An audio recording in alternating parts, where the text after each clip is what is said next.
Hello, and welcome to Homegrown KC, a podcast dedicated to exploring Kansas City's fascinating history and sharing stories from its rich past. I'm your host, Laura. Join me today as we explore a piece of Kansas City's history. Hello, everyone. Welcome back. I am so sorry that this episode was delayed. Thank you to all of my loyal listeners for your patience. Part 1 was delayed, first because it was spring and I was working in my yard. I had a few weekends out of town, and then I got my COVID shot that knocked me out for a weekend. So, everyone go get your COVID shot. It's doing good. Anyways, I'm really excited that summer is nearly here, and if only this rain would stop, then, we could spend time outside and enjoy it.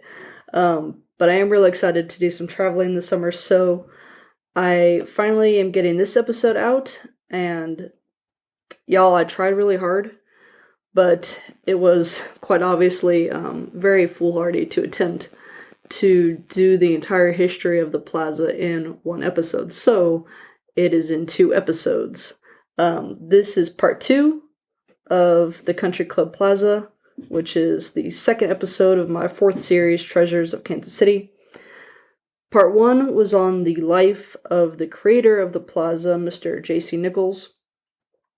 Because this was delayed, I was able to write parts 2 and 3 at the same time.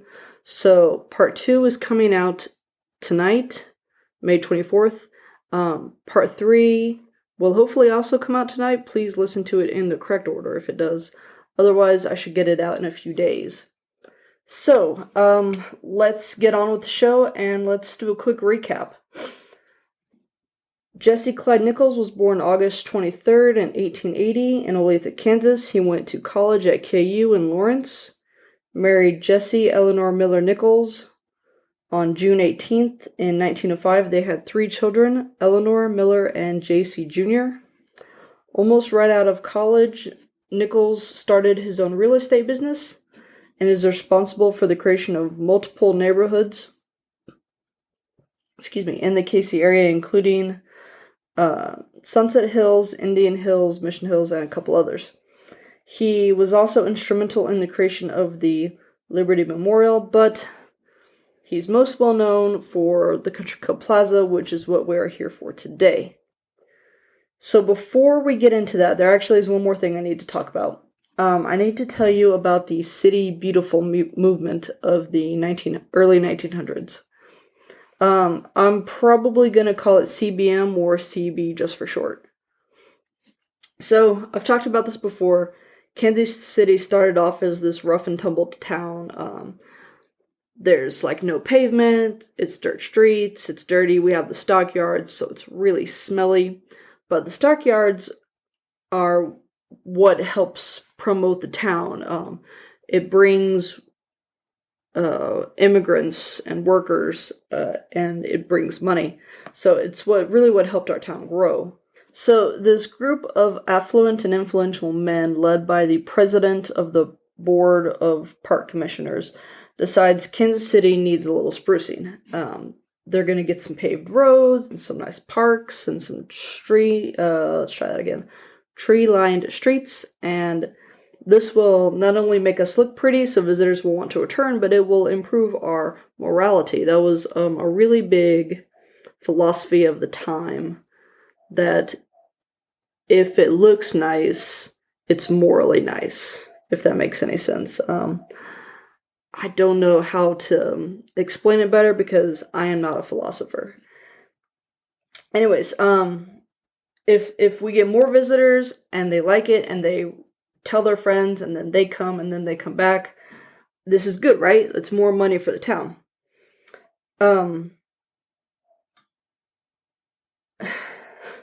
Also, I have to mention, I really think it's funny that they thought it would improve the town's morality when this is the late 1800s. We haven't even gotten to the 1920s and 30s yet, which is when we earn the name Paris of the Plains, because we're basically Sin City of the West. Anyways, so we end up with this thing known as the City Beautiful movement. Just like I said, the idea of paved roads, parks, clean up the city, make it look nice. Okay, so Plaza. In 1904, JC starts his own real estate company with two other men, brothers. Basically, they're buying up land for cheap and they're building houses for cheap, which they then sell for around $1,000. So my source said that this was, quote, inexpensive, end quote, for the time. And I'm like, I don't know, $1,000 doesn't sound very cheap, especially for 1904, so I looked it up.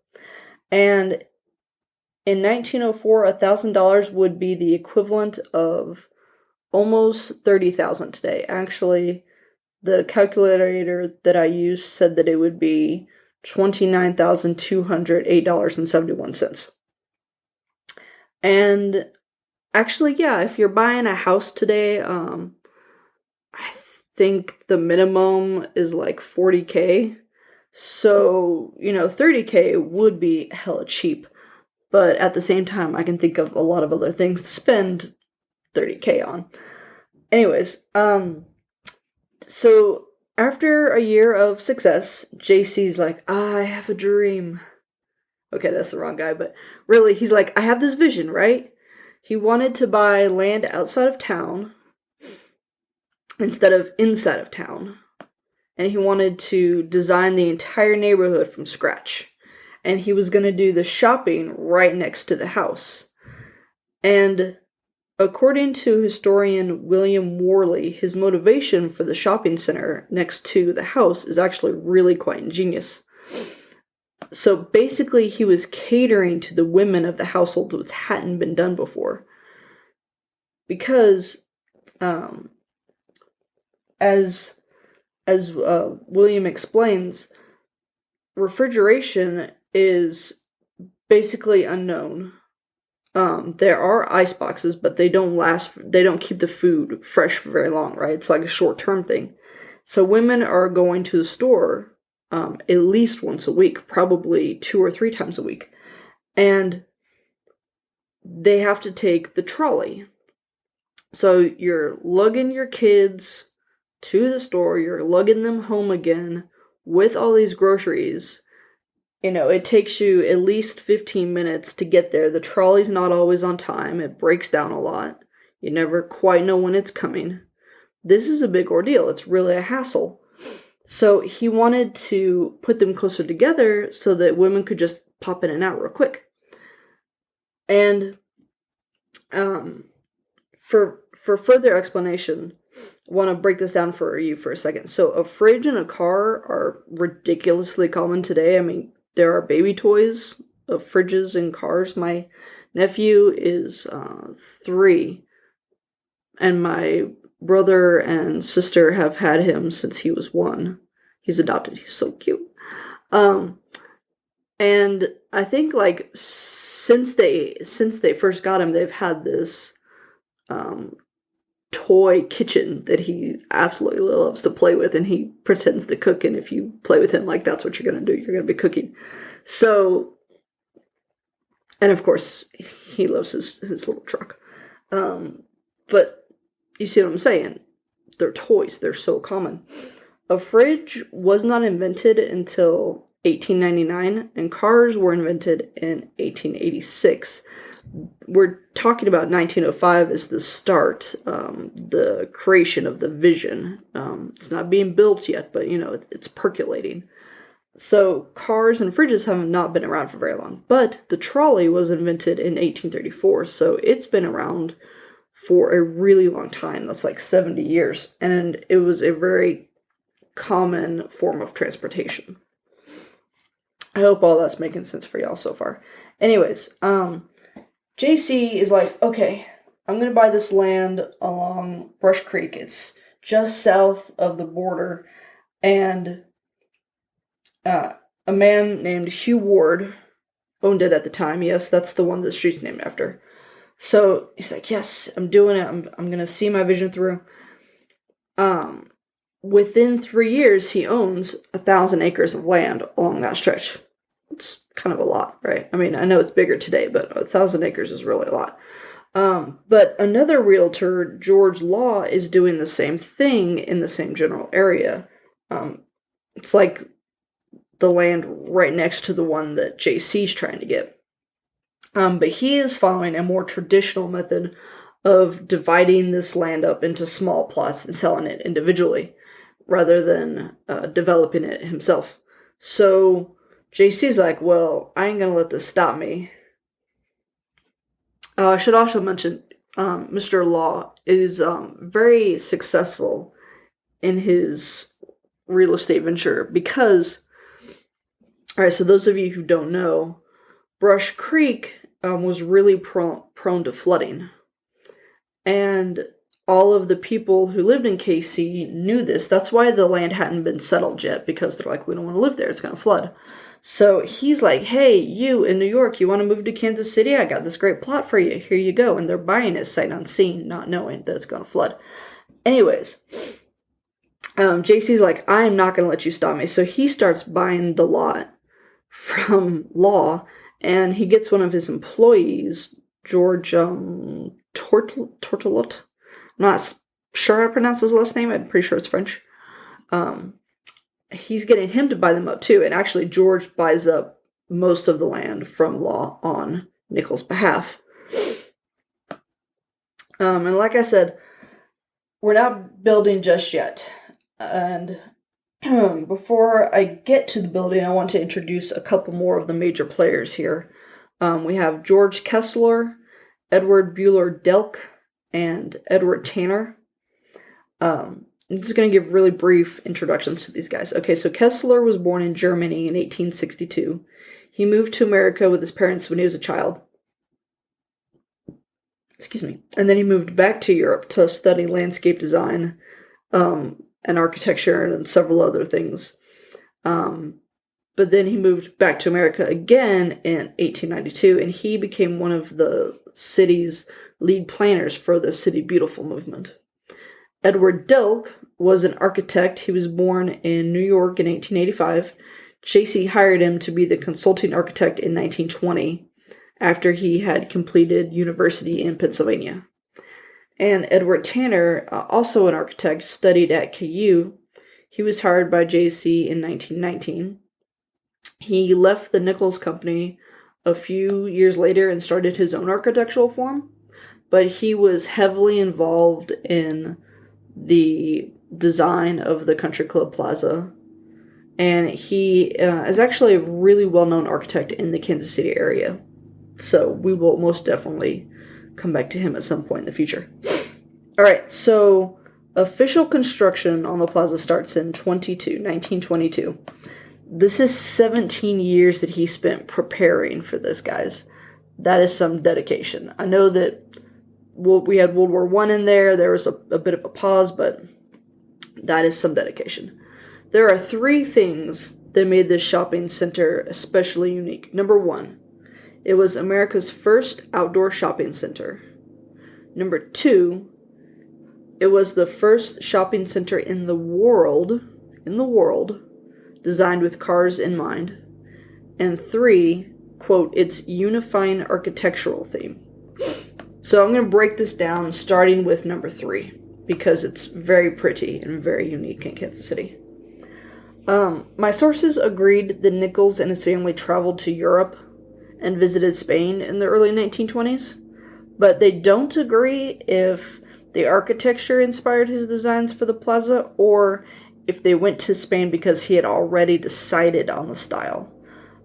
Based on the timing that everything occurs, I think he picked out the style before he traveled. But he also sent Mr. Delk, the lead architect, to Spain, Mexico, and several South American countries to study their architecture to use as inspiration for the plaza. In the end, the style he was built in is a Moorish revival style, and it's specifically based on the architecture found in Seville, Spain. So Seville is the capital of the Andalusia region of Spain. It's the southernmost region. Andalusia was conquered by the Muslims, at the time known as the Moors. That's where we get Moorish style. In 712, hence the heavy Islamic influence in its architecture. Side note, Islamic architecture is some of the most aesthetically beautiful architecture in the world. Fight me. So some of the elements that define Moorish revival style are domes, Crenellated arches, which are the parapet topped with alternating indentions and raised portions, originally for defense, but later used as a decorative motif. If that does not help you with visualizing this, picture an old-timey castle where you have like the square up, square down, square up, square down. That's what that is. A horseshoe arch, a pointed arch, and a lancet window, which is a narrow window with a sharp pointed arch. Also courtyards and decorative tiles. And the Spanish architectural elements of the plaza are really easy to identify. Red tile roofs, pretty much all of the elements that I just named. You can walk along and you'll find like a square on the side of the wall, and it's this really decorative tile mosaic piece. There's towers. All of the towers have the arches and the crenellated arches. There are lots of pointed windows. We have several courtyards. So architecturally, it's very open, even with the streets running through it, and you really do feel like you're in somewhere else, not Kansas City. I will have photos on the website and social media pages. All right, so number 2, which was the first in the world designed with cars in mind. Quote, Nichols devoted 46% of his land to wide streets and parking lots. Prior to his vision of the Country Club Plaza, commercial buildings failed to add any type of parking for cars, end quote. And what were some of the first things built at the plaza? Gas stations. Later during the Depression in the 1930s, the gas stations actually did better financially than the other stores, and that's kind of what kept this whole endeavor afloat for a few years. Number 1, which was, let me go back and look at that. My computer is not cooperating, sorry. Number 1 was the first outdoor shopping center. Well, that's pretty obvious. I can't really go into more detail on that. And I doubt that you want me to trace the entire history of malls going back to ancient times. That's not necessary. All right, so, quote, when construction began in spring 1922, Nichols commented, it is essential the new district be not only attractive to the eye, affording also a maximum of convenience, but that it be made commercially profitable, end quote. Another quote, his plan included no building over 3 stories high, harmony in design and color, wide streets, and parking lots, end quote. So, there were so many people who doubted him that for a short time it became known as Nichols' Folly, which I find hilarious. So most sources name the Mill Creek building, also known as the Suydam building. I think I'm saying that right. It's Suydam. The Chandler building also has a claim to the title of first building, but like I said, most call the Mill Creek building the first building. And here's why. So the Chandler building is actually built before the official construction. That's why it's not considered the first. But because it was there before, I'm like, you kind of have a claim. Anyways, in 1916, Chandler Floral, which was a floral shop, moved to the corner of Mill Creek and Ward Parkway onto land that Nichols had yet to claim. And then in 1920, the Nichols Company renovated the building in the Spanish style in anticipation of the Country Club Plaza, which began 2 years later. They also added gas stations to the surrounding area, again, before the official construction, but in the same style, again, in anticipation. So it's right there on the corner, at the entrance to the plaza. The address is 4646 J.C. Nichols Parkway, Kansas City. Oh, sorry. So that should actually be Mill Creek Parkway, Kansas City, because the name changed. The source I was looking at is from before the name change. So P.F. Chang's is right there on the corner of the entrance. If you've been to the plaza, you know where I'm talking about. And this was also the first building to be strung with Christmas lights, which became the source of the Plaza lighting ceremony. In December 2020, I devoted an entire episode to the history of the Plaza lights. Please go and listen to it if you have not already done so. Sadly, there wasn't much detail to give concerning that history, but I will give a brief recap. So, one year, if I'm remembering correctly, it was 1925, Pete, the maintenance supervisor for the J.C. Nichols Company, decided to hang a small strand of lights across the storefront of the Mill Creek building. And it was really popular, so they just keep adding more lights each year. And then in 1930, they had the first official lighting ceremony. And now it's super popular, and we have it every year, except for 2020, where we had a, quote, virtual lighting ceremony. Not entirely sure if that counts or not. The lights were still lit. You could go and see them, but there was no, official kickoff, which is always a really big deal in Kansas City. And something I learned in December when I was doing that show was when the light bulb dies and they have to replace it, they turn it into a Christmas tree ornament, which you can buy. And they're absolutely delightful. I bought one, and I'm totally going to buy more in the future. All right, so the first shops opened in 1923. They were just really fast with this construction, y'all. The first 4 stores... Let me try that again. I feel like that was a little bit of a tongue twister. The first 4 stores were located inside the Mill Creek building. They were Miss Rinke's photography studio. Sorry, I'm not sure if I said that right. It's Reineke. Mrs. M.C. Chisholm's millinery shop. Mrs. J.C. McGraverin's Marinello beauty shop. And Lou Francis baby shop. The Sudan Furniture and Interior Decorating Company moved into the building in August in 23, and that is when the name changed to the Sudan building. Next came the Triangle building at the intersection of 47th, Warnell, and Wyandotte. Shops there included Sign of the Thistle, which sold, quote, gifts and accessories, end quote, the Jane Nichols lingerie, no relations, and the Western Union and Superior Cleaners. Quote, by November 1923, 12 stores and services were in operation. These included Hunter Brothers Drugs, Lou Francis Baby Shop, Barker Harley Motor Company, which was a Ford dealership, Flora McKellis Gifts, and a Piggly Wiggly grocery. The Wolferman's Building, Tower Building, and Balcony Building followed in rapid succession. Man. Words. Where are we at? These added tenants to the retail roster, such as the Avon Dress Shop and a Wolferman's Grocery, end quote. So, Fred Wolferman owned multiple grocery stores around town, and he just sounds really interesting. I'm definitely going to have to do an episode on him in the future, too.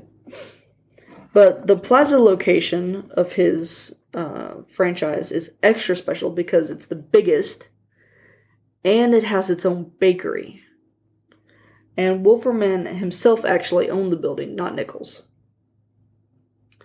The store lasted until the 60s or 70s. I'm not sure of the date because I didn't do a deep dive. At which time, Commerce Bank bought the building. Y'all know where that's located on the plaza. And it remains one of only 2 buildings on the plaza not owned by the Nichols Company. The other building is the Skelly Building. At least as late as the 1990s. That might have changed since then. I couldn't find anything about current ownership of those buildings. The Skelly Building was added to the plaza in 1938 to house the Tulsa Oil Company's marketing department. So, in March 1928, J.C. began construction of the Plaza Theater. This is a big deal.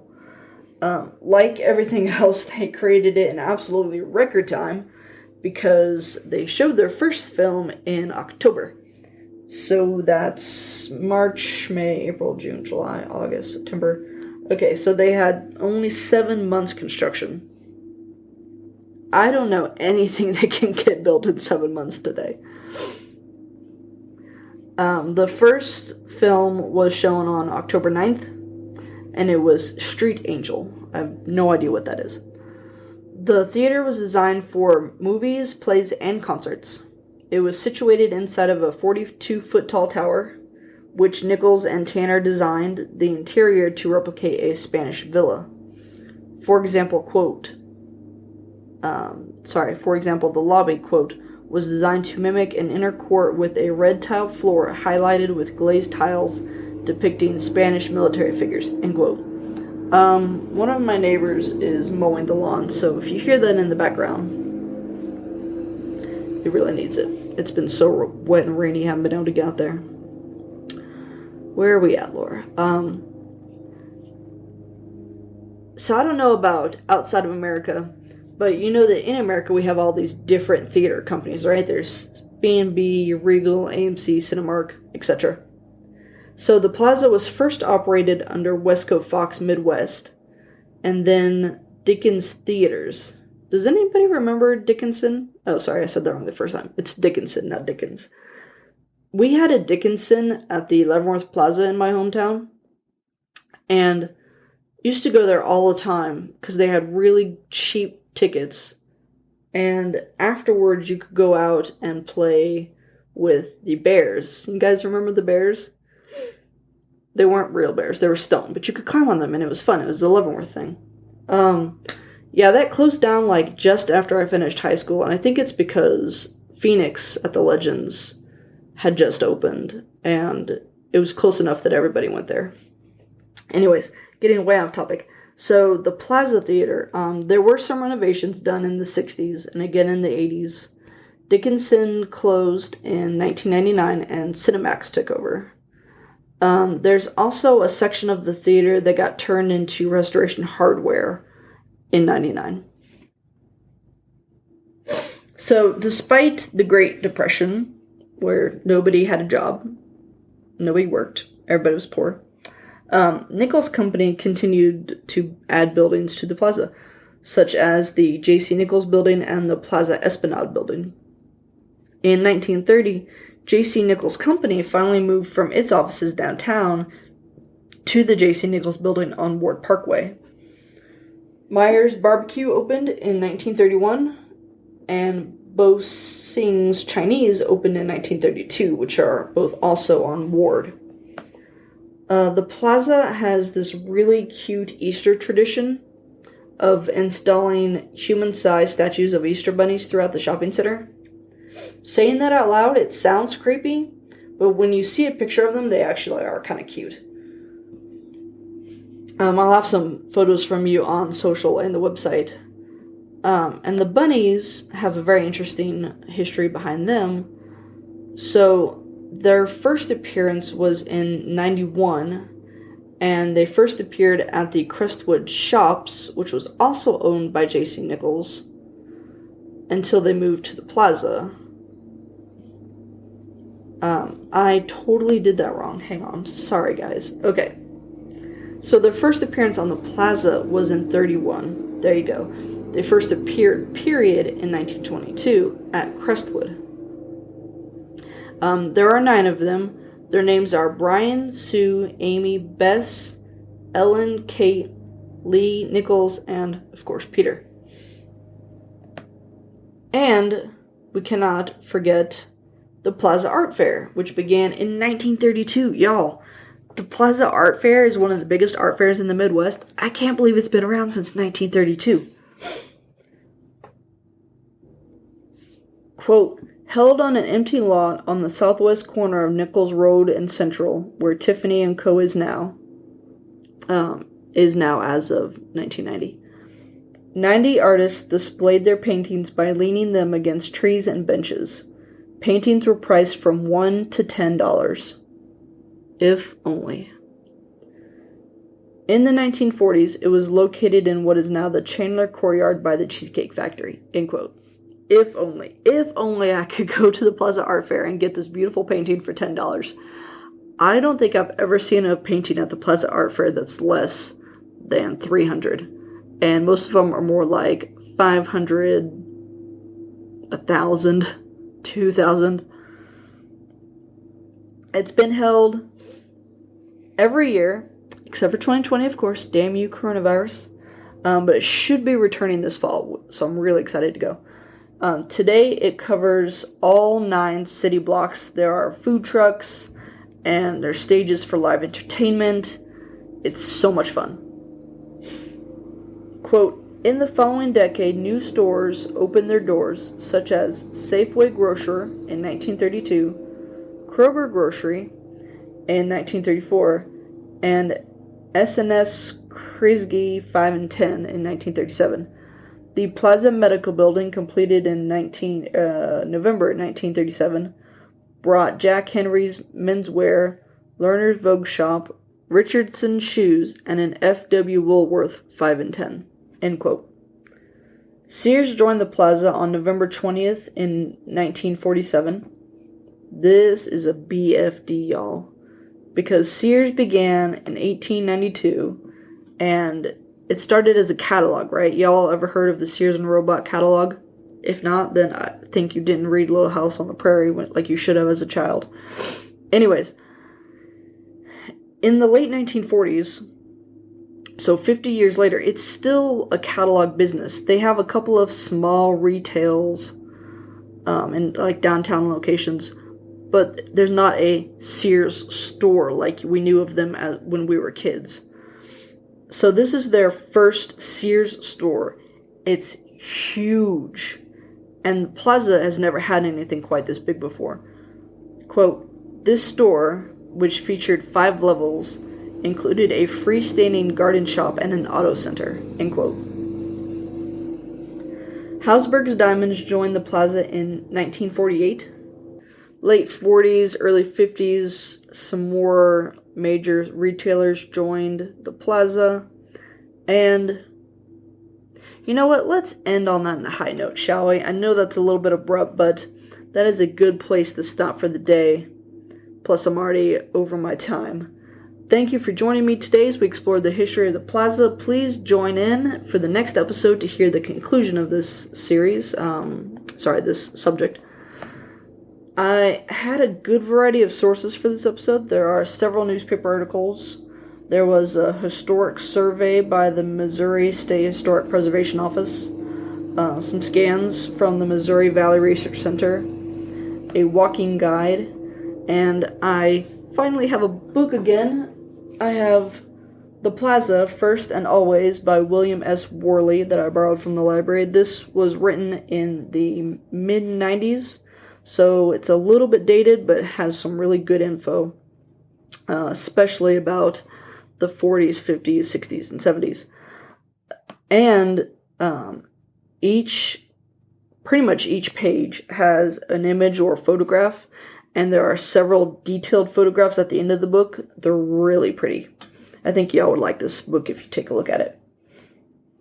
I also found this blog called Shopping Mall Museum, which gave a fabulous summary of which stores joined and when. For merch, please visit zazzle.com/store/homegrown_KC_store to see what's available. I'm going to be adding some new merch soon, so you really want to check it out. Also, I believe, if I'm remembering this correctly, I saw that right now everything is at 15% off. In some new announcement here. Back in like January, maybe February, I was contacted by a man with a business venture opportunity, and I decided to accept. So he created this website called Audia. It's an audio idea. The way he explained it to me is he's building this platform to basically be the audio version of YouTube. So instead of being like, is there a video on, fill in the blank, it's going to be a website of, is there an audio recording of whatever? And so you can go and you can search for this idea and get an audio of this idea. So I have created my page on Audia, and I'm working on building that, uploading my episodes to it. I will have more details on where to find this website very soon. I'm pretty excited about it. Please follow me on Facebook, Instagram, Pinterest, and Twitter. I'm HomegrownKC on all of these. You can visit my website for additional information. That's homegrownkc.wordpress.com. Yes, I'm still super behind and have not created any new pages for these topics. I'm working on it, I promise. If you have any comments, questions, concerns, or episode suggestions, please email me at homegrownkcpodcast@gmail.com. And you can find my email on Facebook and the website, and I think it's also on Instagram and Twitter. I've got several new Patreon episodes scheduled for the summer. The next one to come out is actually going to be an interview that I did with the archivist of GLAMA. That's the Gay and Lesbian Archives of Mid-America. That's going to come out June 1st. So if you are not a Patreon subscriber, I hope you will consider becoming one. Once you sign up and create an account, you will be charged that day. And then on the first of every month afterwards, it's only $5 a month. And you can sign up to receive access to these exclusive episodes at Patreon. That's patreon.com/homegrownkc or redcircle.com/homegrownkc. And in addition to receiving access to these episodes, you will also get a shout out here on the show. Thank you, Bjorn, for your support. And you will receive one free item from the merch store valued at $5 or less. If you cannot commit to a monthly donation, or you just want to give a one-time donation, that feature is available at redcircle.com/homegrownkc. Thanks goes out to my very talented sister-in-law, Sarah McCombs, who created my logo, to the Dear Misses for the use of their song Kansas City as the intro and outro music of the show, and to local libraries which enabled me to gather all my research. Thanks for listening.